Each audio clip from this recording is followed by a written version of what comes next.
이슈는 퀵, 분석은 킥. 여러분은 지금 빠르고 날카로운 시사 프로그램 표창원의 뉴스 아이킥과 함께하고 계십니다.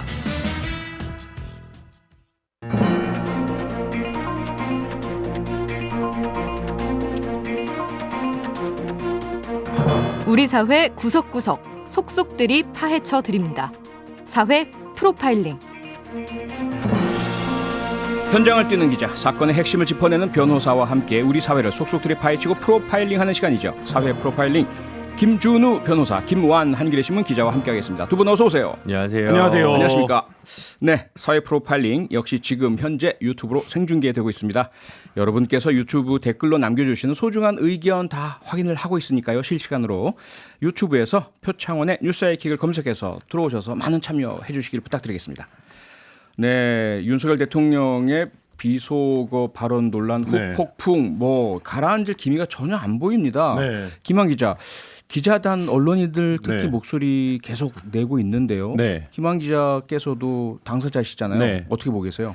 어쨌든 전반적으로 좀 이해가 안 가는 상황인데요. 네. 일단 풀 취재랑 당일 타임라인을 좀 훑어보면 이게 얼마나 좀 어처구니 없는 상황인지를 알 수가 있는데, 네. 풀 취재라는 건 일반적으로 이제 기자단이 효율적인 취재를 위해서, 왜냐하면 여러 명이 들어가도 같은 그림을 잡아야 된다든지 이런 상황에서 이제 약속을 하는 겁니다. 그래서 이제 보통은 이렇게 해외 순방이나 이렇게 나가면 취재단에 포함된 기자들에서 이제 순번을 짜서 네. 어쨌든 이제 같은 화면을 공유하는 시스템. 그렇죠. 입니다. 그러니까 소비자들의 공동구매 비슷한 거를 그런 이해하면 거죠. 되겠다. 그러니까 이게 그렇죠? 예. 이 자체를 얘기해도 긴 얘기가 되겠지만, 네. 이게 과연 이제 합리적인 거냐, 이런 부분에 대해서 논란이 있을 수 있지만, 어쨌든 현실적으로 이제 풀 제도가 존재를 하고요. 네. 이날 이제 MBC와 KTV가 풀 취재를 맡아서 화면을 찍었고요. 예. 이게 이제 당일 새벽이라고 합니다. 우리 네. 시간으로. 그리고 이제 이거는 바로 그 풀단에 포함된 언론사들한테 제공이 됩니다. 근데 제가 이제 영상 기자가 아니었어 갖고 이게 어떤 방식으로 영상을 하는지 모르는데, 보통은 이제 웹하드에 업로드를 한다든지 아니면 이렇게 보내주는 별도의 방식이 있어서, 그러면 이거를 갖고 보통은 이제 서울에 있는 본사들에서 영상 편집을 해서 뉴스를 만드는 겁니다. 네. 그러면 이거를 시간 약속을 합니다. 10시 이후부터 보도를 하자. 오전 10시. 이런 식으로 이제 약속을 하는 거예요. 당연히 이제 찍어서 당연히 보냈고, 그 과정에서 지금 당시 출입 기자단의 해명에 따르면 대통령실의 대외협력실에서 영상 관련 내용에 대한 확인 요청을 했었고, 네. 그래서 당시 취재를 했던 기자들도 그 영상에 무슨 내용이 있었는지를 몰랐는데, 예. 확인하는 과정에서 이제 문제의 발언을 인지를 했다라는 겁니다. 아하. 그리고 그 사이에 이 풀단의 이제 문제점으로 지적되는 것 중에 하나가, 그 풀을 구성해서 취재하는 대상과의 어떤 담합 문제가 늘 있습니다. 네. 근데 대통령실에서 이 부분에 대한 보도자재 요청을 했고, 네. 이 보도자재 요청은 이제 의무는 아니기 때문에 그 부분에 대해서 각 사의 판단에 따라서 이 이제 취재 내용 어떻게 보도할 것인지를 판단한 거고, 네. 이제 그 결과 MBC가 10시 때 10시 4분인가요? 제일 먼저 이제 인터넷에 보도를 한 건데, 네. 이제 문제는 예. 이게 이제 한 30여 분 전인 9시 반 정도에 예. 박홍근 민주당 원내대표가 이제 회의에서 이 발언을 먼저 했고, 이런 내용이 있다라는 걸, 그리고 그게 앞서서 카톡이라든지 아니면 커뮤니티 사이트들에서 관련된 내용이 돌았다. 네. 지금 이제 이런 건데요. 예. 이게 이제 누구 책임이냐, 이렇게 지금 이제 대통령실에서 계속 문제 제기를 하고 있고, 어제 이제 대통령이 얘기한 진상을 규명해야 된다라는 것도 이제 그 부분에 대한 유출 경로인데, 사실 이게 각 사에 제공된 이후에는 네. 굉장히 많은 사람들이 이 작업에 참여할 수밖에 없습니다. 아하. 왜냐하면 영상을 편집해야 되고 자막을 넣어야 되고 등등등의 과정, 그리고 이제 그 내용을 검토해야 되고, 그렇기 때문에 사실 이거가 어디서 유출이 됐는지, 혹은 왜 이런 거로 이제 문제를 몰아가는 건 사실 이제 좀 이해하기가 힘든 대응이라고 보여지고요. 네. 또 한 가지는 이게 공식적인 행사에서 나온 발언이기 때문에 그 발언이 문제적이라고 하면 그거를 이제 보도하기 위해서 사실 언론이 거기 따라가는 거거든요. 그렇죠. 근데 이제 그 행위의 어떤 근본적인 것에 좀 반하는 지금 상황이 벌어지고 있어서, 예. 기자들 입장에서는 이게 이렇게 이제 대통령실이 대응할 일인가, 이런 부분에서 굉장히 좀 납득이 잘 안 된다라는 이제 얘기가 있고, 네. 얘기들이 많고, 또 한 가지는 그거를 그러면 잘 불분명하게 들리는데 확인해야 되지 않느냐라는 게 이제 대통령실의 또 한 축의 논리인데, 네네. 이 해당 언론을 보도한 MBC뿐만 아니라 KBS, SBS, YTN 등 모든 이제 영상을 쓰는 언론사들이 대부분 이제 그거를 듣고 1차적인 판단을 한 거고, 예. 그 1차적인 판단을 언론사들의 데스크와 게이트키핑 과정을 거쳐서 보도한 거거든요. 그럼 이제 그 부분의 영역은 각사 언론사가 갖고 있는 자율적인 판단 영역입니다. 근데 만약에 그게 사실이 아니라고 한다면 그 사실이 아닌 걸 다룰 수 있는 사회 제도도 있고 뭐 법으로도 다룰 수 있겠죠. 궁극적으로는. 그렇죠. 예. 근데 그 과정이 에서 대통령실이 우리 해석이 무조건 맞다라고 주장을 하는 것도 네. 물론 뭐 그렇다라면 당사자가 내가 그렇게 말한 게 아니다라고 말하고 이제 그 부분에 대한 뭐 설명을 사전에 구하고 예. 그런 과정이 있었음에도 언론사들이 뭐 정정 안 한다 뭐 이렇게 나오는 것도 아니라고 하면 사실 이제 이게 뭔가 그리고 애초에 대통령 대외협력실에서 이 부분을 국익에 네. 외교적인 성과를 덮을 수 있으니까라는 취지의 맥락을 담아서 예. 보도자료 요청을 했던 상황 뭐 이런 것까지를 감안하면 지금 누구의 판단이 말하자면 달라진 것인가 아하. 이 부분에서는 좀 기자로서는 좀 납득하기 어려운 점이 있습니다. 네, 많은 분들께서 지금 문자 또 댓글들로 참여를 해주고 계신데요. 7748번님께서 질문 문자를 주셨어요. 한겨레 신문도 직접 판단한 거 맞나요? MBC에 영향받은 것은 혹시 아닌가요? 전혀 그렇지 않습니다. 이게 네. 왜 그러냐면요. 예. 이게 굉장히 민감한 건이 될 수 있다는 걸 알기 때문에 네. 언론사 입장에서 이런 건이 이제 들어오면 예. 그래서 오늘 당시에 이제 그거를 7시 이후에 카톡이나 이런 데서 먼저 인지했던 기자들도 굉장히 망설였다고 해요. 그러니까 이게 과연 나를 확신할 수 있는가 내가 들은 거를 네. 뭐 이런 부분들을 굉장히 좀 이제 설왕설래들이 좀 있었던 것 같고 예. 그 과정에서 그걸 언론사가 판단하는 과정은 그렇게 되면 우리가 흔히 얘기하는 뭐 편집회의, 보도국 회의 이런 과정을 통해서 이제 공통적으로 판단을 하게 되는 겁니다. 근데 이 판단에 영향을 미치는 건 그거에 대한 직접적인 청취도 있겠지만 예. 그 발언을 한 당사자들이 어떤 반응, 뭐 대응을 했느냐, 아하. 뭐 이런 부분들에 대한 취재 내용까지 공개되지 않는 네. 포함해서 판단을 하기 때문에 지금 대통령실이 가장 그 부분을 정부 여당이 잘 알 수 있을 텐데 언론사들이 MBC가 보도하니까 그거를 다 받아서 따라서 이거를 썼다 이렇게 지금 판단하는 건 언론 환경에 대해서 너무 좀 안일한 인식을 갖고 있는 게 아닌가라는 생각을 합니다. 그 말씀은 지금 제가 듣기로는요. 당시에 이 영상이 확보가 돼서 대통령실 문의를 했을 때 기자들께서 쭉 들어보시고 각사에서 뭐 데스크와 협의도 하시고 들었던 인식은 미국과 바이든과 관련된 것이다라는 인식이 드셨는데 네. 그래서 대통령실에 문의를 해봤더니 부인을 하지 않더라. 그래서 확신을 하게 됐다. 이렇게 들립니다. 그러니까 그 뭐 부인을 하지 않았다는 게 아니라 이게 예. 국익과 관련된 문제가 있으니 외교적 성과를 덮을 수는 없는 문제니라는 아하. 이제 표현들이 있었기 때문에 사실 이제 그거는 맥락적으로 충분히 독해가 가능하고 이런 정도의 민감한 발언이 나오면 당연히 이제 바로 확인이 안 되는 거죠. 그렇죠. 자 그렇다면 대통령실이 보도가 나고 MBC가 이게 그리고 대단한 단독이 아니라 사실 시간차로 다 보도를 할 수밖에 없는 네. 문제거든요. 왜냐하면 풀이 공동으로 취재한 영상을 받은 거기 때문에 그렇죠. 그 과정에서 작업을 빨리 해서 10시 4분에 어떤 언론사 내보낼 수 있었던 거고 아하. 어떤 언론사는 10시 20분에 내보내고 뭐 이런 거거든요. 네네. 그렇기 때문에 사실 그 부분에서 각각 다른 곳에서 작업을 했던 언론사 판단을 했던 언론사들이 모두 이제 말하자면 그 판단을 같이 했다라는 건 그렇게 판단할 수 있는 맥락적인 어떤 취재 과정들이 있었다라고 보는 것이 네. 합리적일 것이고요. 네. 그렇다라고 하면 대통령실이 애초부터 예. 15시간 후에 했던 해명대로 발언을 한 것이라고 이해를 하고 있었다면 네. 바로 그 부분에 대한 어떤 정정이라든지 입장을 냈으면 사실 이제 이렇게까지 번지지 않았을 텐데 네. 지금 상황은 열몇 시간이 지나도록 방치되면서 외신에서도 관련된 내용들이 다 나오고 그렇죠. 이미 이제 외국 언론들이 이걸 뭐라고 번역할 거냐 네. 이런 이제 논쟁까지 다 지나간 후에 그 발언이 사실 그런 뜻이 아니었다라고 이제 정정을 하는 건 그 태도도 사실 좀 이해하기는 어렵습니다. 네. 자, 좀 더 정확하게 좀 판단을 하기 위해서 네. 김한 기자하고 조금 길게 얘기를 나누는데요. 전 편하네요. 근데 여기서 이제 김준호 변호사의 역할이 중요합니다. 왜냐하면 그동안 뭐 여러 소송에서 물론 똑같진 않겠지만 네. 나는 그런 얘기 한 적 없어요라는 네. 분도 계셨을 테고 그렇죠. 도대체가 그러면 이 발언이 무슨 맥락인지를 판단하는 건 어떻게 판단을 합니까? 진상규명 어떻게 합니까? 아니 그거야 뭐 주관적으로 판단하겠지만 예. 법원에서는 이거를 지금 일부 뭐 국민의힘 소속 서울시 의원이나 뭐 시민단체라고 하는 분들이 MBC를 허위사실 유포에 의한 명예훼손으로 네. 고발했다고 이제 보도가 나왔는데 예. 이게 만약에 실제로 수사기관에서 판단을 하더라도 네. 저는 이게 바이든으로 들릴 수 있는 거잖아요. 예. 바이든으로 들릴 수 있으면 위법성이 조각될 거라고 저는 보기 때문에 예. 이게 굳이 이거를 고발한다? 글쎄요. 물론 이제 신문의 한 면에 조그맣게 나올 수는 있겠습니다만 네. 저는 이렇게 대응하는 거야말로 뭐 정치의 사법화 이런 게 아니라 네. 수사 자원과 사법 자원의 낭비라고 저는 좀 봅니다. 이건 뭐 그렇게 판사님들 그리고 경찰관님들 검찰들 괜히 이거 기록 쳐다보는데 이거 뭐 별로 할 게 없거든요 사실은. 그래서 저는 뭐 진짜 나쁜 말로 세속적인 말로 변호사만 돈 버는 일이 될 수 있는 이제 그런 전형적인 경우라고 생각이 들고요. 네. 논란이 되는 것 자체를 해석이 들리는 걸 다르다는 이유로 그걸 허위사실 유포에 의한 명예훼손으로 하기는 좀 어려워 보입니다. 그리고 실제로 이게 뭐 엄청난 음성학적인 분석을 해가지고 난리면이었다라고 하더라도 네.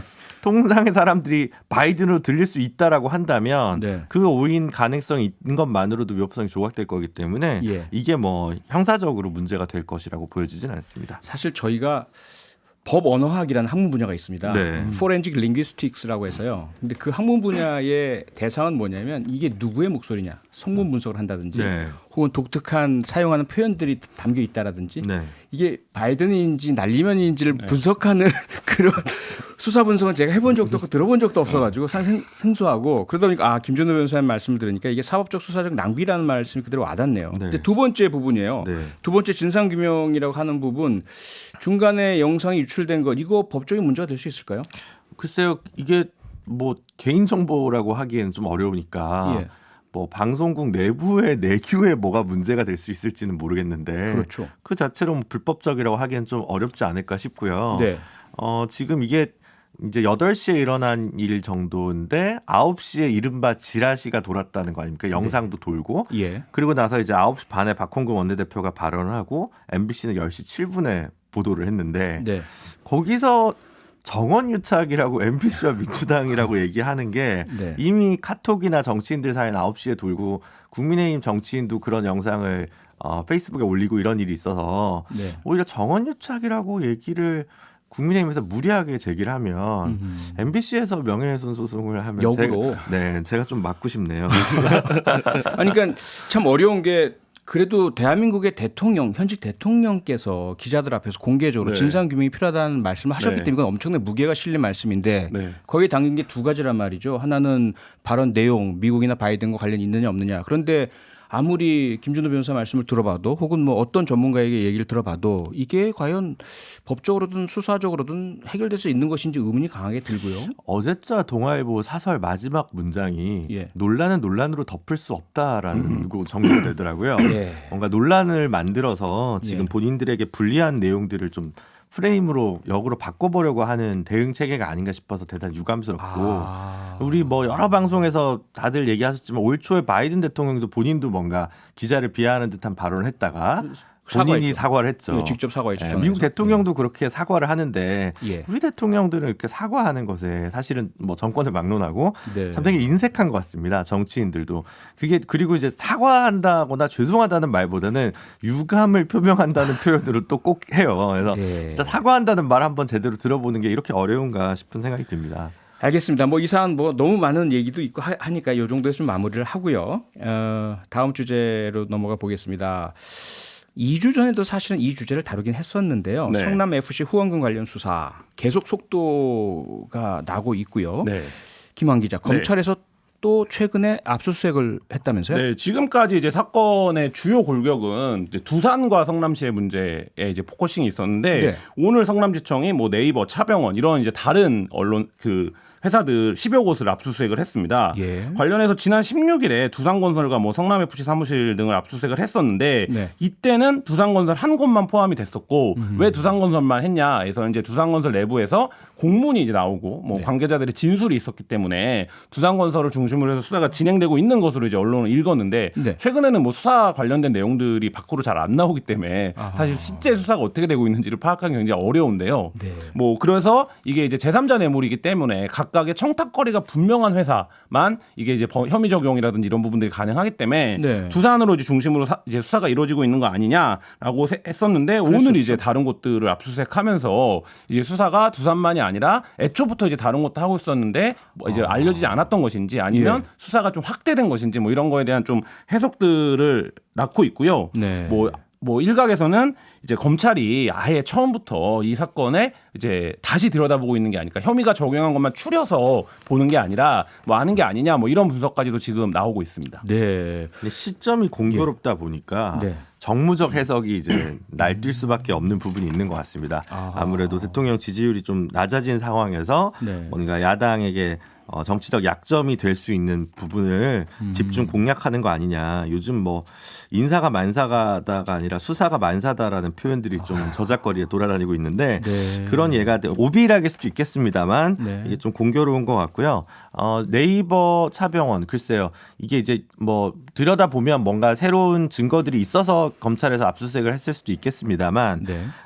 이제 기본적인 구도에서 보면 우리가 이제 박근혜 전 대통령 탄핵 시에 미르재단, K재단 관련 설립을 했을 때 현대자동차, 뭐 GS그룹, 뭐 아니면 뭐 SK 이런 데들도 다 출연을 했는데 제3자 뇌물죄로 별도로 기소하지 않았습니다. 그랬죠. 근데 현안이 없는 기업은 없거든요. 근데 이제 여기는 이제 성남시에 뭔가 연고가 있는 기업들에게 이제 두루두루 후원을 받았는데 네. 그 기업들이 냈다는 이유만으로 전부 제3자 뇌물죄로 의율하는 거는 기존 검찰 태도와도 배치된다는 거죠. 특히 그 당시에 수사를 했던 분이 뭐 윤석열이라든가 한동훈이라든가 이런 이름들이 꼈다는 걸 상기해 본다면 네. 그래서 뭔가 특정한 현안과 관련돼서 부정청탁이 조금 더 명쾌한 부분 그게 아마 기존에서 검찰에서도 경찰에 두산을 좀 더 들여다봐라라는 지시를 했다는 게 이제 보도에 좀 있었는데 그래서 경찰에서도 두산만 가지고 기소 의견으로 송치를 했고 나머지는 무혐의 의견으로 송치를 했는데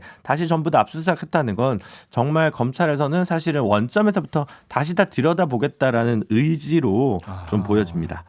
그런데 영장에 이재명 대표가 피의자로 적시가 되었다는 보도가 나오고 있습니다. 네, 지금 압수수색 영장 관련해서 그 전에도 네. 그 이른바 변호사비 대납 의혹과 관련된 KH그룹 압수수색 과정에서도 뭐 이런 적이 한 번 있었는데 네. 이번에도 이제 그렇게 있습니다. 뭐가 달라지는 거냐면 경찰 단계에서 기소 의견으로 송치된 것은 제3자에 대한 뇌물을 공여, 저쪽으로 돈을 보내라라는 제3자 뇌물 공여죄 혐의가 좀 있었다고 한다면 네. 이번엔 직접 돈을 받은 혐의가 있다라는 게 이제 뇌물 수수죄로 이제 혐의를 특정했다는 건데요. 예. 논리 구조가 아마 이제 네이버와 관련된 부분으로 추정됩니다. 지금 확실하진 않지만 네. 네이버 같은 경우는 그 희망살림이라는 주빌리뱅크, 네, 주빌리뱅크 뭐 그런 네. 시민 단체를 통해 기부하고 이 시민 단체가 다시 40억 받은 것 중에 39억을 성남 FC로 다시 넣었고 네. 1, 2억 정도를 아마 네. 운영 자금으로 썼는데 그 사단법인의 아마 대표 중에 한 명이 이재명 당시 성남시장이었기 때문에 그러니까 직접 받았다는 혐의로 이제 본 것 같고요. 그러니까 네. 이건 추정입니다. 추정이고 그렇게 되면 지금 이제 두산 같은 경우에는 이제 성남 FC로 돈이 가고 네. 청탁은 이제 성남시로 간 게 아니냐라는 구조로 보는 거라면 예. 이거 이제 주빌리뱅크에 후원을 한 내용은 주빌리뱅크의 공동 대표가 이제 당시 이재명 성남시장도 있었기 때문에 예. 이 부분은 이제 직접적인 연결고리가 이거보다는 이제 한 쿠션을 줄여서 보는 그러면 이제 혐의나 이런 것들을 바꿔서 적용할 수 있는데 이거는 새롭게 발굴된 게 아니라 이미 이제 몇 년 전부터 다 알고 있었던 내용이거든요. 얘기가 계속 나오던 거잖아요. 네, 근데 이제 예. 그 부분이 뭐 이게 뇌물로 이제 적시된 부분과 관련해서 또 이제 말씀하신 대로 수사의 시점과 이런 것과 맞물리면서 좀 뒷말들을 낳고 있습니다. 제3자 뇌물죄 같은 경우는 부정한 청탁이 있었다는 걸 입증해야 되는데 그게 상당히 까다롭습니다. 네이버 문제 같은 경우에는 그 그린팩토리 옆에 새로 제2사옥이라고 하는 1783가 하여튼 그 건물을 짓는 과정에서의 뭐 특혜가 있었던 거 아니냐라고 이제 의혹이 있는 건데 네. 그 뭐 용도 변경이나 용적률이나 뭐 이런 걸 텐데 그거 관련해서 특별히 불법적인 게 아니라고 한다면 실제로 이걸 또 입증하기 어렵거든요. 그러니까 직접 뇌물을 수수했다라고 한다면 그 네. 경우에는 그냥 받은 것만으로도 처벌할 수 있기 때문에 부정한 청탁을 입증할 필요가 없습니다. 아마 그래서 뭔가 좀 여러 각도에서 검찰에서 좀 가능성을 들여다보기 위해서 네. 이런 고민을 좀 하는 게 아닌가 싶습니다. 김원 기자 말씀하신 대로 우리가 모르는 수사에 기밀 사항이 있다면 모르겠지만 알려진 대로만 하자면 네. 김준호 변호사 말씀처럼 첫째로 시기적인 것, 둘째로 뭐 내용상 원래 다 이야기 나오던 네. 것인데 법률상 해석을 달리 한 거 아니냐라는 것. 그러다 보니까 뭔가 정무적, 정치적인 의도에 대한 이야기가 나온다. 어떻습니까? 취재 내용은 어떠세요? 유사한 내용들이 많이 나옵니까? 그러니까 이 부분과 관련해서 언론에 막 이렇게 혐의가 있을 거야라고 이제 의혹의 시선을 갖고 보면 이게 이제 네. 거액의 돈이 오가고 용도 변경이 되고 뭐 토지 항목이 변화 이런 게 있는데 이게 이제 지금 단계는 수사와 이제 기소를 앞두고 있는 단계면 그럼 이게 법리적으로 설명이 돼야 되거든요. 네. 그러면 이게 당시에 권한은 어떻게 있었던 것이냐? 그러면 청탁은 어떤 구조로 이루어진 것이냐? 혹은 그리고 실제로 이것이 이재명 시장을 포함해서 어떤 그러니까 실제 돈이 전달된 것이냐, 예. 뭐 이런 부분들의 이제 실물적 흐름이 굉장히 중요한데 네. 거기서 이제 말하자면 의혹 단계에서 제기될 만한 내용들은 있죠. 뭐 있을 수 있겠죠. 예를 들면 뭐 알고 지냈다든지 아니면 뭐 이거를 원래 안 해주기로 하기가 어려웠던 건데 해줬다든지 뭐 이런 이제 의혹 단계가 아니라 네. 지금은 이제 기소를 앞두고 이것을 실질적 입증, 법리적 입증을 해야 되는 단계인데 예. 사실 이제 그 부분에서 지금 얘기되는 부분들은 뭔가 좀 이렇게 아직까지는 뭐 이게 수사가 전제는 이제 수사 내용을 알 수 없다라는 걸 전제로 네. 좀 명료하진 않고 뭐 이렇게 의혹이 계속 반복되는 것 같은 그리고 왜 근데 이거를 갑자기 지금 압수수색을 한 것인가 네. 이런 이제 시기적인 의혹이 오히려 증폭되는 뭐 오늘의 상황은 그런 것 같습니다. 네네. 뭐 좀 지켜봐야 되겠네요. 또 하나가요. 김준우 변호사. 네. 그 이재명 대표 관련된 소위 말하는 사법 리스크에 늘 등장하는 게 쌍방울 그룹이지 않습니까? 네, 그렇습니다. 여기에 지금 뭐랄까요? 최측근이라는 용어들을 언론에서 많이 쓰던데 네. 이화영 전 평화부지사. 네, 네, 네. 이분이 이제 영장 심사를 받았고요. 네. 그 다음에 이분의 측근에 대해서는 영장이 기각됐고요. 네.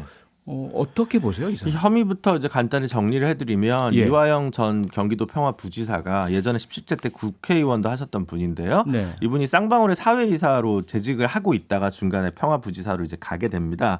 근데 이제 현재 언론에 보도된 거에 따르면 그 후로도 쌍방울의 법인카드를 네. 몇 년간 뭐 한 몇 억치 쓴 거 아니냐. 사회에서 그만두고 나서도 예. 평균적으로 월 한 300만 원 정도로 추정된다는 보도를 본 것 같습니다. 액수는 네. 계속 좀 달라지는데요. 예. 근데 본인이 이제 오늘 구속영장 실질 심사를 들어가면서 기자들 앞에서는 나는 사용한 적 없다라고 얘기는 했다고 합니다. 네. 그리고 이제 그 이화영 전 부지사가 국회의원을 예전에 했던 당시에 보좌진이었던 A 씨가 네. 쌍방울에서 급여를 받은 적이 있는데 이게 사실은 이름만 올려놓고 하지 않은 거 아니냐. 한 1년 반, 1년, 2년 동안인가요? 하여튼 9천만 원 정도의 급여를 네. 수령한 것으로 나왔는데 이 부분도 뭔가 뇌물적 성격이 있는 거 아니냐라고 해서 이게 만약 사실관계가 맞다면 예. 뭐 좀 어떻게 보면 형사적으로 그게 어려운 일이 아닐 수는 있습니다.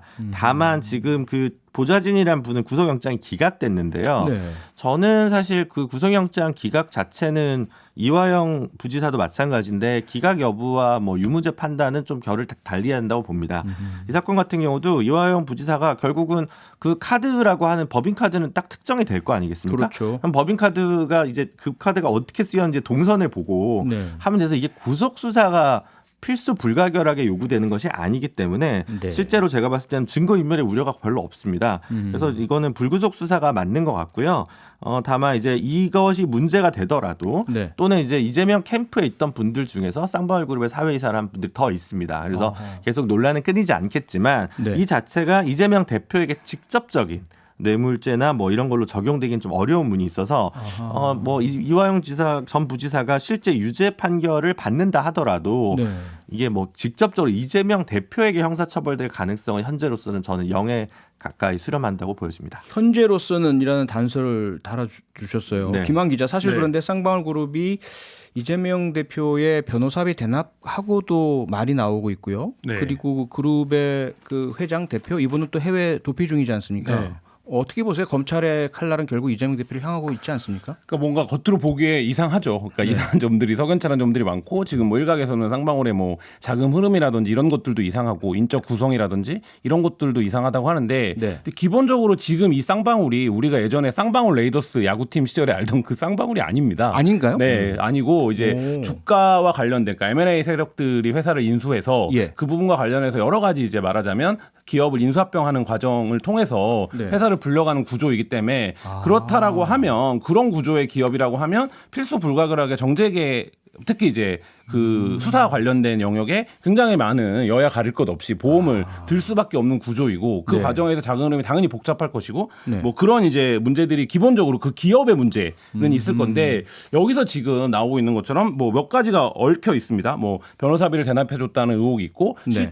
그 직접적으로 정치자금을 제공한 것 아니냐라는 의혹이 있는데 이 부분은 앞서 이제 수사에서 성남 FC 수사에서도 말씀드렸지만 그런 의혹을 그러니까 인적 구성이라든지 혹은 이제 말하자면 시기적인 문제로 그런 의혹을 제기하는 것과 네. 이게 법률로 입증되는 건 다른 문제입니다. 다르죠. 예. 다르죠. 근데 이제 그 부분에서 여전히 좀 뭔가 좀 빙빙 돌고 있는 의혹이 제기되는 것에 비해서는 네. 실제 그래서 내용이 뭐냐 구체적인 연결이 어떻게 되는 거냐 이 부분에서는 아직까지는 뭐 그렇게 뚜렷하게 드러낸 건 없지만 네. 다만 이제 이 부분에 대해서 지금 검찰 수뇌부가 굉장히 의지를 갖고 있다라는 건 뭐 수사검사를 교체하고 보강하고 뭐 이런 과정들이 원포인트로 지금 인사가 이루어진 상황이거든요. 예. 뭐 그런 것들을 보면 수사 의지는 상당히 있다라는 게 이제 보여지고 그러면 결국엔 그런 수사 의지라면 뭔가 이제 결과를 내놓아야 할 테니 네. 그걸 이제 좀 지켜봐야 되는 뭐 그런 상황입니다. 지금 원포인트 그 인사한 건 되게 이례적이고요. 네. 대검 차장도 지금 임명 못 하고 있는데 네. 요 원포인트 수사한 거는 조금 뭔가 의지가 드러났다고 봐야 되고 네. 쌍방울은 부산시장까지 포함해서 다양하게 좀 전방위적인 로비를 하고 있는 그룹인 건 맞는 것 같습니다. 알겠습니다. 사회 프로파일링 여기까지 하겠습니다. 두 분 수고 많으셨습니다. 감사합니다. 평일 저녁 6시 5분에 여러분을 찾아갑니다. MBC 라디오 표창원의 뉴스 하이킥.